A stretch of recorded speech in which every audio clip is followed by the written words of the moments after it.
Welcome to part 2 of our yearly mock draft special. I'm Jessica Kent with Bob Stauffer, Jack Michaels, Jean Principe here at Sport Chek's flagship store at West Edmonton Mall for the panel presented by Sport Chek. So in part 1, we covered off picks 1 to 9. Now we are going to cover off who the Oilers could pick for 10 and 40. Gene, start with you. Yeah, I guess we'll start with 10, and once you get through the first, well, I guess 9 picks like we did, it gets a little bit, I don't know if it gets more complicated, but there's certainly different options for different teams, and depending on what they want. I would have initially almost picked this guy for Ottawa, number 4 overall, but Adam Boqvist, Swedish defenseman, an Erik Karlsson imitation. Now, I just came from Vegas in the Cup final. I saw lots of Elvis's impersonators and imitations. Some are really good and some are not. So it's hard to say what this kid will be like. He's slight like Karlsson, under 6 feet and about 165 pounds. But I like the fact, first, he's one of the youngest draftees. He's only a month short of being eligible for the 2019 draft. So you know he's got youth on his side. And I just like the offensive upside. And, you know, around Edmonton, as we know, the Oilers would like to get a kid who could quarterback their power play. When you're dealing with 10th overall, by the way, I think the Oilers have only once drafted 10th overall. That was Magnus P.R.V. in 2009. You know, you're looking at a bit of time. This kid isn't necessarily going to jump in right away. But the Swedish national coach said in his 4 decades of coaching in Sweden, this is the best defensive prospect he's ever seen. So if I'm Edmonton and he's available, I think that Adam Boqvist would be a kid I would really consider in that 10 spot. I think it will come down to if the draft works as we've drafted to this point. And Kotkaniemi isn't there, Evan Bouchard isn't there, as Bob made a pretty significant point in the first part of our show. I think it'll come down to 2 guys. I think it'll come down to either Ty Smith or Barrett Hayton. That would be my guess. Ty Smith is, you know, kind of a solid defenseman, poised in his own end, can move the puck, has a little offensive upside, doesn't make a lot of mistakes, steady as she goes. That's what kind of distinguishes Ty Smith's game. He's also, you know, been a riser. I mean, his stock has been rising steadily throughout the second half of this season. Hayton's more of a guy who's similar to Smith, and the reason I think these 2 picks make sense for Edmonton is both are as known commodities as you can hope for. Hayton projects as your classic third-line center. Can play a little at both ends of the ice. Granted, he was on a very good team last year, so the argument could be made he played some sheltered minutes, but he still is heady with the puck, smart, doesn't make a lot of bad decisions, is that third man high when you need him, but also has a little offensive upside to his game with 21 goals this past season. It'll come down to those 2 guys. My hunch, again, going with my center ice theory, is that they'll go with Barrett Hayton.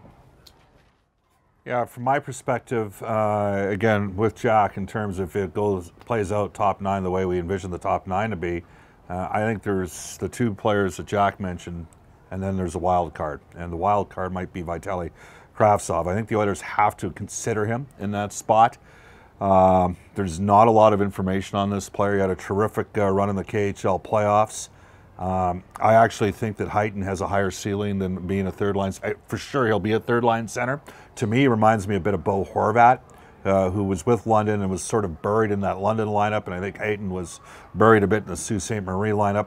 Frankly, I favor Smith in this spot, partially because of what Jack said, the known commodity. I know he's not as sexy for some of the analytics types out there as Adam Boqvist, who's a right shot and maybe a little bit better offensively. But I think there's some concerns over Boqvist's ability to defend. I also think Ty Smith would be the perfect complement to play in Edmonton.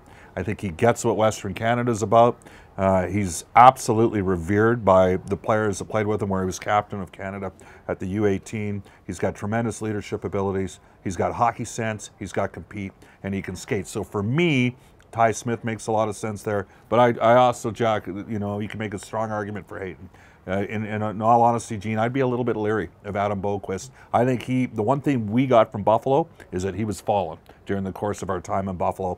And then the one guy that's a total question mark, and I don't have enough information about myself, is Kravtsov. Somebody's going to step up and take him in the top 15. It's just going to be a question of who. Let's head to the second round. We go from 10 to 40. Gene?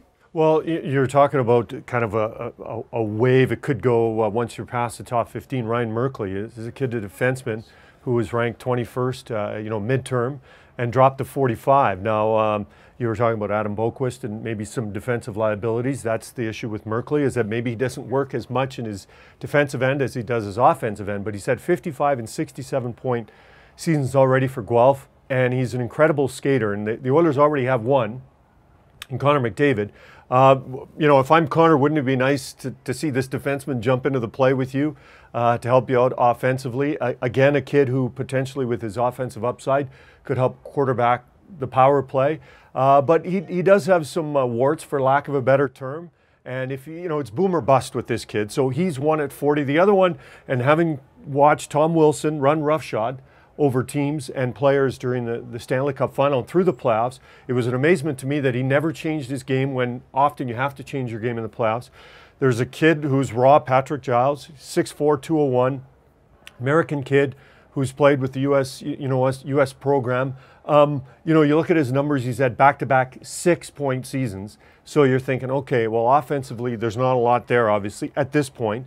He averages, even though he's a big kid, he's not really ferocious when it comes to his physical play. But I see 6'4", I see 201, and his dad played some hockey. And I just think, he would be project in capital letters.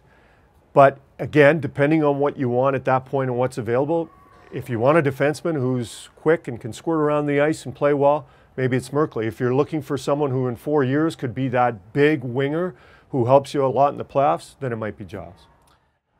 For me, Jess, I think it might be about position at 40 for the Edmonton Oilers.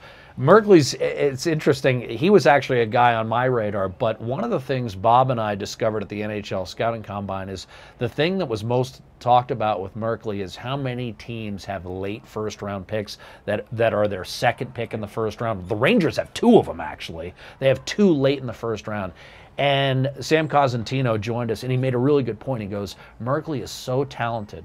My bet is one of those guys with multiple picks is going to snag Ryan Merkley, because it's easier to take that shot late in the first round when you've got multiple picks, when that's the only pick you got. So as much as I agree with you, Gene, I don't think he's going to last all the way to 40 because there are too many clubs with multiple picks. I do think Oliver Rodrigue, who's ranked the #1 North American goalie, obvious ties with Sylvain working in the Edmonton Oilers organization. If he's there at 40, Edmonton does need to restock the cupboard a little bit with its goaltending. Not so much now. They've got some depth right now, but in 3 or 4 years, when Rodrigue figures to be ready to play significant pro minutes, that's a guy that I could see the Oilers taking at 40. Yeah, Jessica, it's interesting because I'm with Jack. I think they have to consider looking at Rodrigue there. There's a couple decent right shot prospects for defensemen. One out of the Alberta Junior Hockey League, Bernard Docker, is that his name? Yeah. He's an interesting kid. I think he scored 20 goals this year in the AJHL. I mean, I tend to be a guy that looks more at the Western League numbers and thinks they're easier to compute than maybe guys out of the AJHL. But we saw it happen with Cale Makar last year. For me, I want to know what the Islanders are going to do at 11 and 12 overall, and whether or not that is going to provide Edmonton the potential to trade down. And I'm looking, there's a team that's got trade down from 10. Trade down from 10, maybe to, maybe you can find a way to get to 14 and 19. I think there's a team that's got 2 picks there. I know this with the New York Islanders. Lou Lamoriello goes in there. He's in his mid-70s. He wants to win now. The Islanders sitting there with the 11th and 12th overall picks. They got the 11th pick last year for Hamonic. That's going to be one of the storylines at the draft. In terms of what Edmonton does in the second round, there's so much variance at this stage of the game. I don't think we'll really know until we see the whole first round play out. Say, okay, this guy makes sense, this guy doesn't make sense. As for Merkley, Gene, I'll be honest, I don't think Edmonton can afford to take that risk. I'm with Jack. What about at 40? If he's there at 40? Well, again, I don't think Edmonton can afford to take that risk. Wow. I think I'd let another organization take the shot on Merkley if I were the Oilers. So. And I'll go back to what I said about Smith. I think Smith's the right guy because of character, because of hockey sense, because of work ethic, and because of the skating ability. I admire what Merkley can do offensively, but if I had my choice between those, well, we're not talking Merkley for a top 10 pick. I just think Edmonton, that's a player Edmonton might want to stay away from. Well, and we will find out soon. NHL draft coming up in Dallas next weekend, and we will be there giving you all the latest coverage. Stay posted to EdmontonOilers.com for all the latest draft coverage. Thanks so much, guys. Thanks. Enjoy the draft. Thank you.